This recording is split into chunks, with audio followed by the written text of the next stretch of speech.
Hey guys, welcome back to my channel and welcome back to another weekly reading vlog.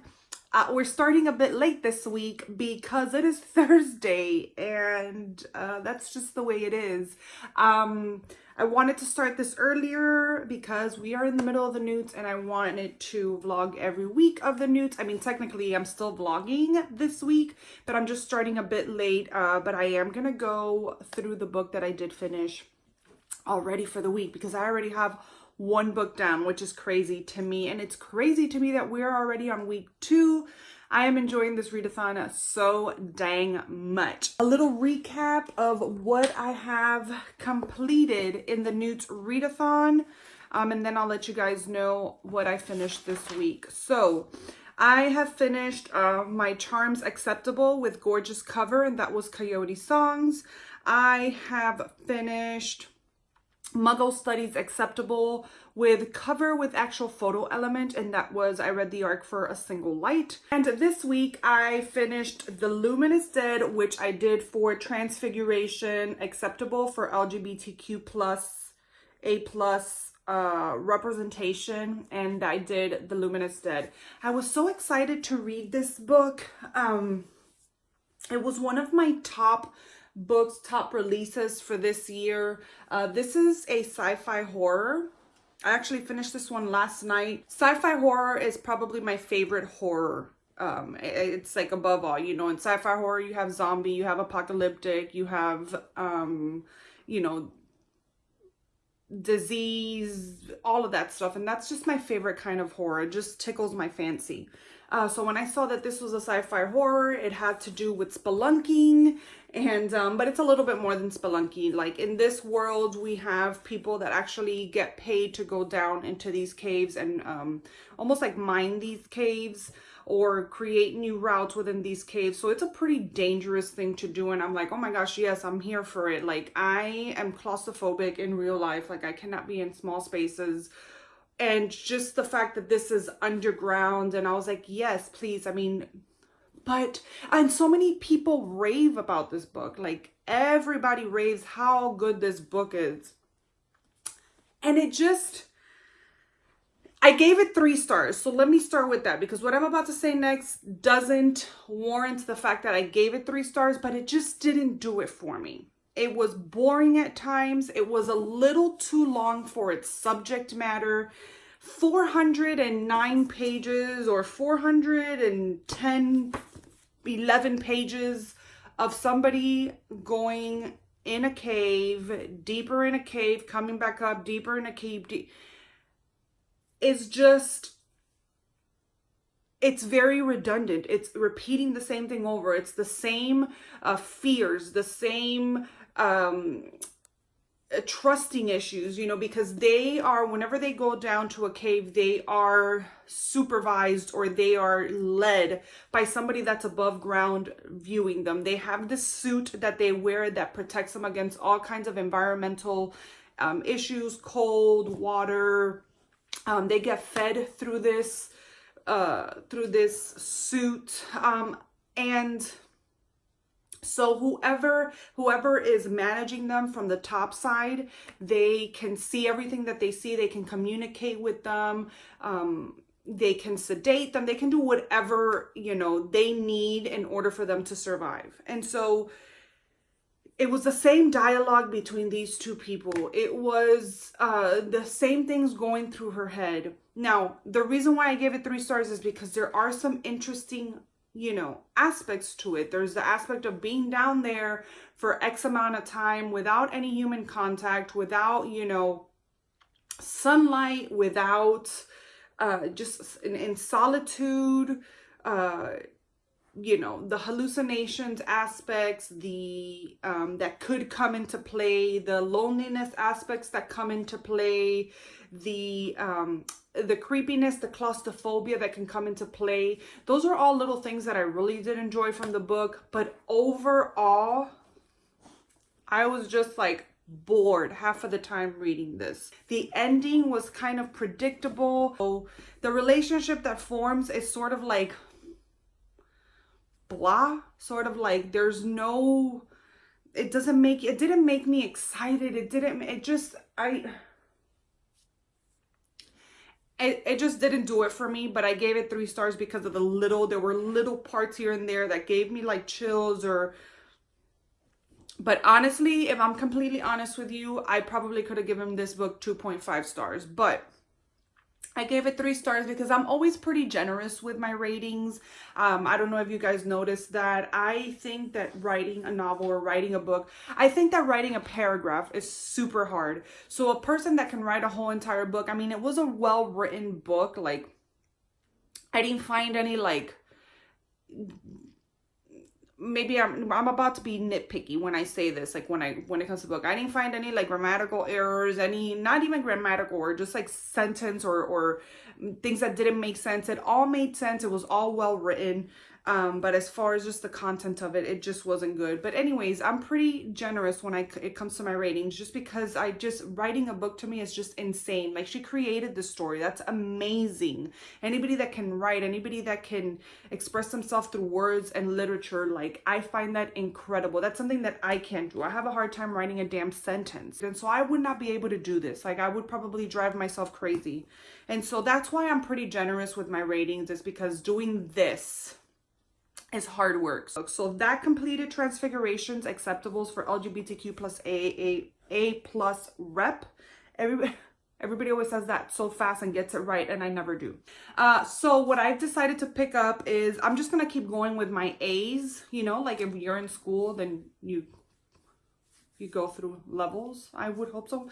And so I have 2 A's left, 2 acceptables left to read. One is for Defense Against the Dark Arts, and that's Black Under the Dust Jacket for the Stormcrow. And then I have acceptables for Potions, which is Friend's favorite book, which I am reading The Nightmare Room, but The Nightmare Room I have as an e-book. So I have decided to pick up the Stormcrow because for E in Defense Against the Dark Arts, I am going to be reading The Drawing of the Three by Stephen King. And I actually just got the audiobook in from Libby because it was on hold. So I want to get through this quickly because I only have 20 days to listen to The Drawing of the Three. So yeah, that's all. That's my update for right now. That's my intro for this vlog. Let's get to reading. Hey guys, so it is Friday on the 2nd week of N.E.W.T.s, and I'm a little bit behind already. I mean, I started this vlog yesterday, so whatever. But I have a little update on the Stormcrow. I am about 100 pages of the way in, and I'm actually mid-chapter right now, which is unheard of. I mean, first off, I don't know if I talked about this yesterday, but look at that naked cover. It's just so dang beautiful. Oh my gosh. But starting from the beginning of the book, this prologue is so atmospheric and intense that it's the perfect opening for the book. It just makes you want to just devour it right then and there. Yeah, this just has to do with a world where crows are very, very important in everyday life and everyday magic. And then you have the people that ride on the crows. The crows really just have power over different elements. Some of them are storm crows. Then you have fire crows. You have just different kinds of sun crows. So each crow has a different kind of element that they can control, and they rely on their crows a lot. There is so much like girl power in this book. You have the queen, you have the captain, which is a woman, and they're just such strong women and strong characters in this book. But I relate to Anthea. I don't know if it's Anthea or Anthea. I relate to her so much. Something very tragic happened on the night of this celebration. They have like this celebration, and then I believe that on that night, the crows hatch, and those crows pick their riders. And so that's the way that it happens. Like, the crow is the one that picks the rider, and Anthea, which is the queen's daughter, Anthea or Anthea?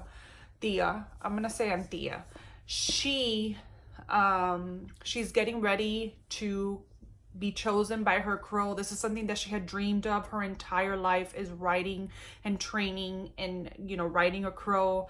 And something happens on this night and there is like devastation in this kingdom. And so she goes through this time period where she just loses herself. She's just in this state of depression. Like all she wants to do is lay down and sleep. Weeks go by and she's in her room. People are trying to get her out of bed, out of her covers, trying to just to go outside, just to get out of her room. And she just can't seem to. And that is just so me. Like when there's problems or issues or just stress, that's my defense mechanism. Like I just want to lay down and sleep. Like I just want to lay down and not deal with anything. So I can relate to her so much. And usually when you read stuff like this, like the protagonist is such kick-ass, and she takes the bull by the horns and she does what needs to be done. But in this case, she just lets her sorrow and she just wallows. She just lets herself go and she just can't.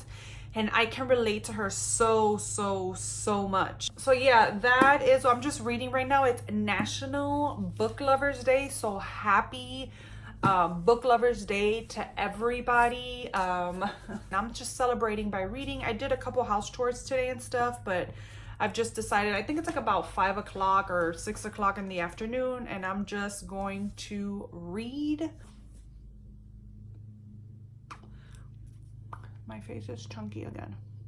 Hey guys, so it is Saturday morning and I am so upset right now. I just realized that the all-nighter started today and I really wanted to participate in it. I mean, I still am going to, but I hate that I didn't grab it from like the beginning. It started, I think it was like 4 hours ago. I haven't converted the times yet as far as Hogwarts time and here. But I think they started 4 hours ago, so I've already missed 4 hours and I'm just gonna stick to it. I'm gonna stick to it the rest of the way, and I'm going by their time, not my time. So I'll just be following closely through Twitter and just let's do this. I've only missed 4 hours, so I'm just gonna say I got 4 hours sleep and we're going from there. So I'm making my coffee right now and then I'm gonna sit down with the Storm Crow and hopefully finish that today. But that's my goal today, is just to read for these 24 hours and see how much I can get going. And I just love G's interactive like little games and like the reading rooms that she puts every time that they're running sprints or they get back to class. So yeah, let's get this done.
So the part that I'm reading right now,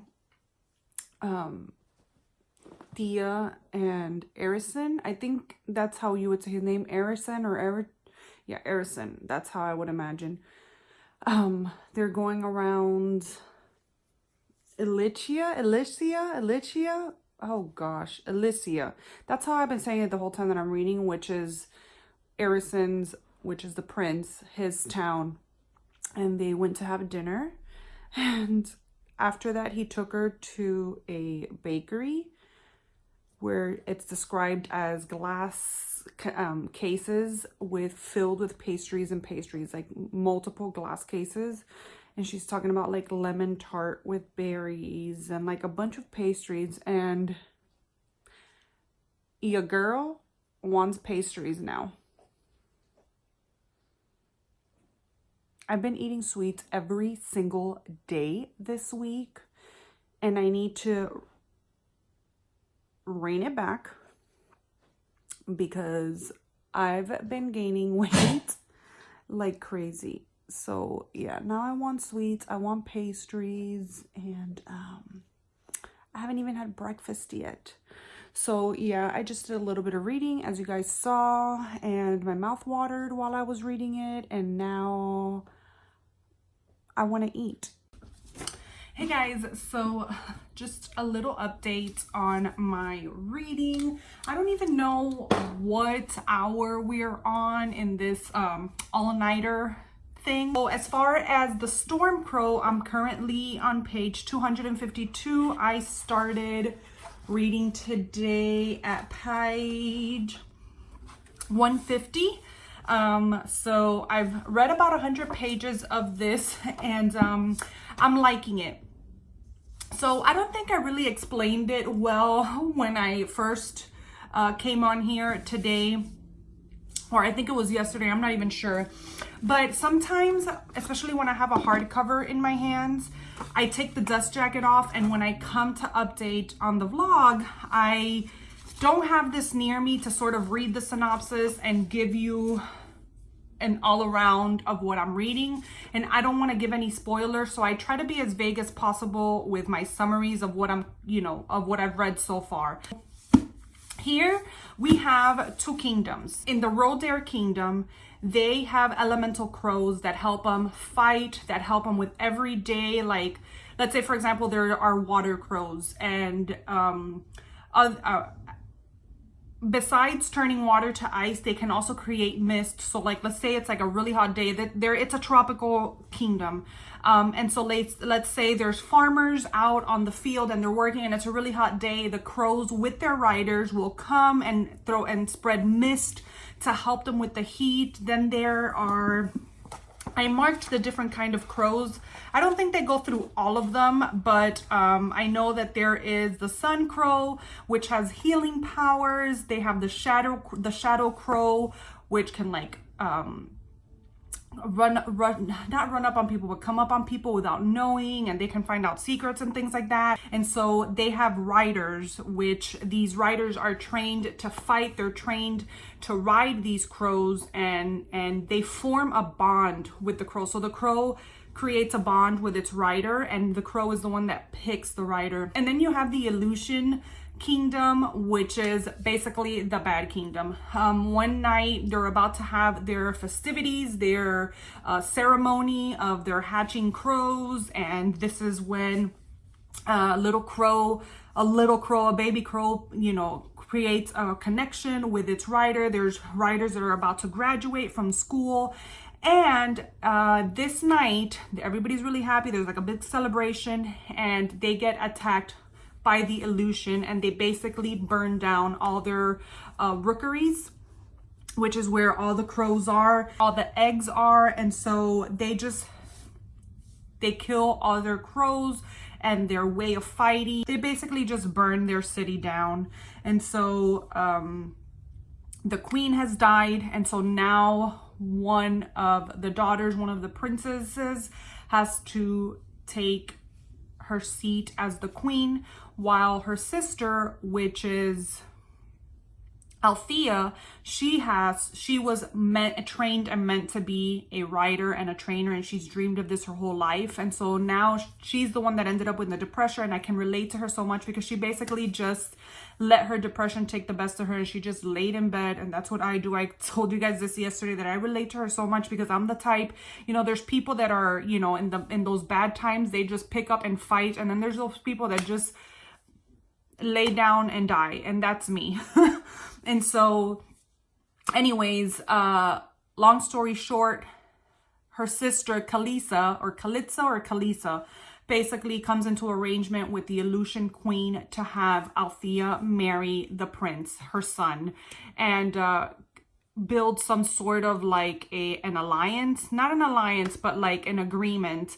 And so at first Althea is like, what? Like, no, they took everything from me. The thing that she wanted the most ever in life was to ride, was to fight, was to get her crow and just live her purpose. And they took everything. They took her mother, her aunt, her whole kingdom. They just took the crows, and she's like, no, I'm not going to do it.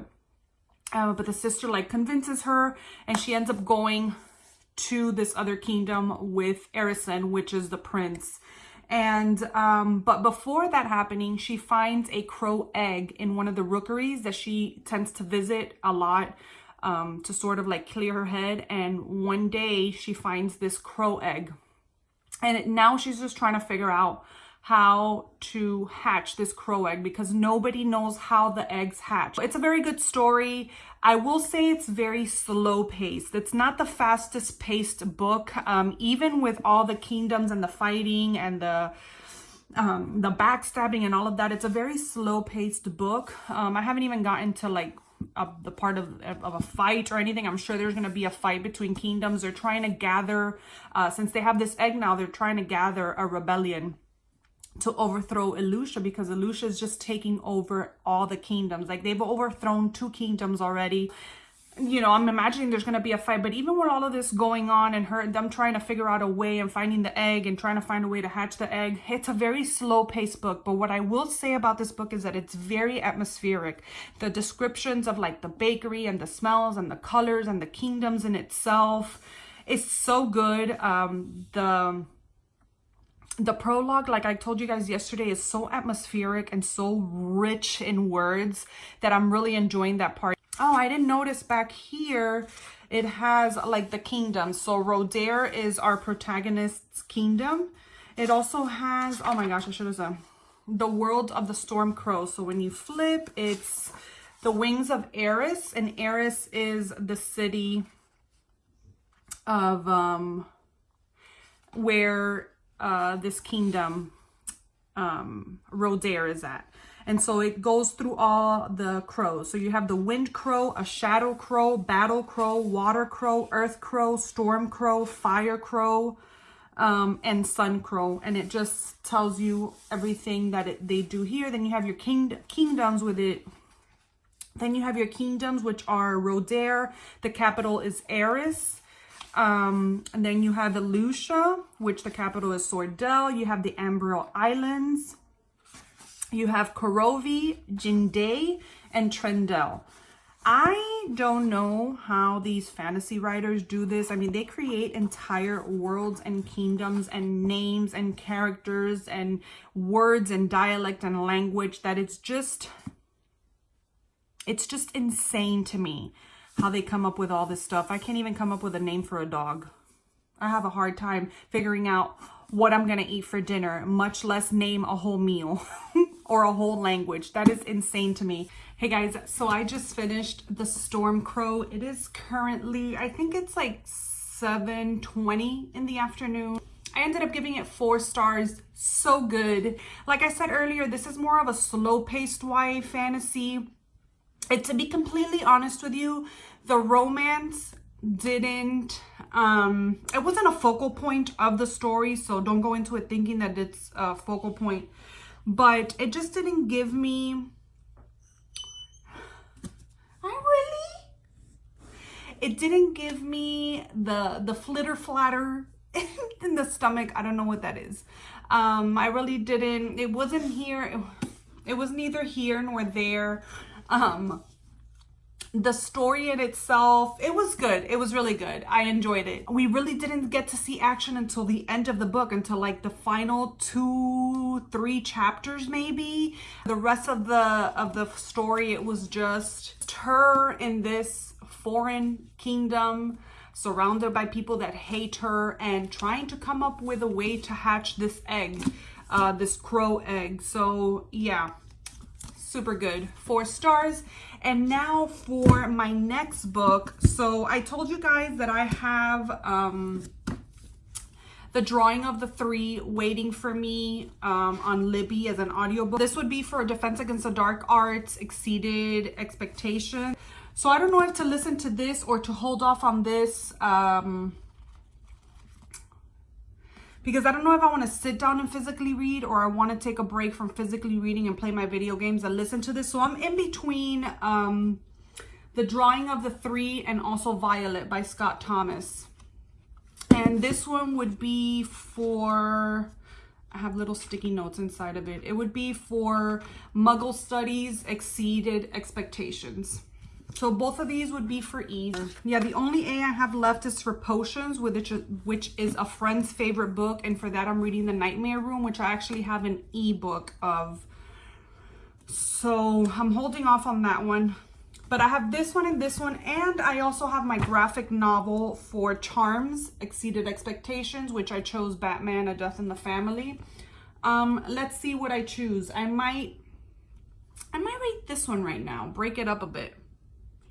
A graphic novel is always great for 24-hour readathons. It almost breaks up the reading factor. So I don't know which one to pick up next. I might save The Drawing of the Three for next week because I do listen to this while I do chores, and I could listen to this like a day or two. So that's what I might do. I don't know yet. I don't know. It's always so hard for me to choose my next book. I don't know. I don't know which one to pick, you guys. I'm going to pick Violet. I'm going to start reading Violet. We'll see how this goes. And then if I'm not feeling it, then I will start The Drawing of the Three. So yeah, I'm so confused. I'm so conflicted. Guys, so it is actually Tuesday of the following week. And I was just thinking, oh my gosh, I got to start week 3 of the N.E.W.T.s. And I'm like, yeah, it would be nice if you finished last week's, like if you closed out last week's and then started week 3, possibly, maybe. This week we had the all-nighters, the magical all-nighters, which was a 24-hour readathon. Okay, I said that right. I almost said thong on that again. I did really great, but of course Sunday came around and I didn't read anything, and that's why I didn't update anything, and I didn't think about updating the vlog or even closing it, because since I didn't read it all on Sunday, the hubs and I started binging the OA. Why didn't anybody tell me about this show before? We binged part 1 and part 2, season 1 and season 2 in like 2 days. We finished it last night. We were hooked. So I didn't do any reading on Sunday. And then after that 24-hour, I read so much on Saturday that I was like cross-eyed. I was able to finish 2 books and start one off. The first book I finished last week was The Luminous Dead by Caitlin Starling. I ended up giving this one 3 stars. I think I was more disappointed with this because I went in with such high expectations. Everybody's always raving about this book. And it fell a little short for me. I love books that are like claustrophobic reads, especially in horror. I like books that have some sort of sensory deprivation, which this had. It's a pretty thick book, and it was the same thing over and over and over and over again. I can't remember if I talked about my feelings of this book, but it was just like the same thing over and over, the same kind of dialect over and over, the same kind of thought over and over. And while I understand the circumstances that this girl was put into, it was just, I don't know. I love The Descent, which is a horror movie of spelunking. I love that movie so much, and it freaked me the F out. And I thought this was going to be a little bit more like that. But I don't know. It never made it there. I enjoyed it. I enjoyed some aspects of it. There was some creepy parts in it, but it just never all the way for me. Then the second book that I finished was The Storm Crow, and oh my gosh, did I love this one. 4 stars. What can I say about this? I think I already spoke on it. The cover is just phenomenal. Really good stories. A really, really good book. I did find that I did give it 4 stars. So it was a real good book. But I felt like it's missing something. I'm hoping that that second book will be able to pick up what it's missing. And it's always hard for me when a book is missing something. It's always hard for me to pinpoint what that something is. But yeah, it was really good. I think it was the love interest or the romance part that I just didn't like too much. And like I said during the vlog, that the romance isn't the focal point. So with that being said, it's easy to overlook the romance. But I didn't like it. I did not like or enjoy the romance. And I normally tend to enjoy all romance. This is like the first book that it does not tickle my fancy. And then the third book that I started but did not finish was Violet by Scott Thomas. I am 100 pages into this book, and here we're just dealing with what I believe from the synopsis and as of the moment to be a haunted house. This woman, she has just dealt with a lot of loss, a lot of heartbreak, a lot of heartache from like the death of her mom, the death of her dad, the death of her husband, and she has a daughter. So we follow her story from when she's really young and everything that they went through. And the father had bought this summer home for them, like right on this lake. And they would go there every summer. It was some of the most like happiest times of her life. But then her mother dies and just everything just goes to crap. But now that her husband has died, she grows up, she gets married, she has a kid, and her husband dies. And she decides to pick up her daughter and just go back to this summer home. She's like, we're going to go and spend the summer in my childhood summer home. This little girl is having a lot of issues with the death of her father, as is expected. I believe she's 6 or 7 years old. She's basically non-responsive. Like, she's responsive, but she doesn't like talk. She barely eats. Her mom really has to like push her forward, and she barely talks to her mom. She's having a lot of issues. So she just decides to pick up and go to this summer home. She's looking forward to it, but the house is in disarray. The house has been abandoned. There's something weird going on in the house. Like, you just get that feeling. It's creepy. She finds like handprints on the windows. There's something very creepy about this house. So it has very creepy vibes. I'm really enjoying it. But the thing with this is that it's a very slow-paced book, which is a good thing. I like slow-paced books, but I think that like right now I don't know if it was because of the 24-hour readathon that Sunday, every time I looked at this book, I'm like, I know, I don't want to pick it up. It wasn't because of the book, because when I pick up the book and I read it, I'm in. I'm like, oh my gosh, I want to know what happens. But I think I'm just a little bit burnt out with reading, and the fact that it's such slow pace with my little 24-hour slump, it made it hard to pick up on Sunday, and I wasn't like eager to really pick anything up. Again, it has nothing to do with the book, but the fact that it is a slow pace just really encouraged my, I don't want to read today. So that's it, you guys. That is my week wrap up, the summary of my second week of the N.E.W.T.s readathon. I hope you guys enjoyed this video. Thank you so much for watching, and I will see you guys in my next one. Bye.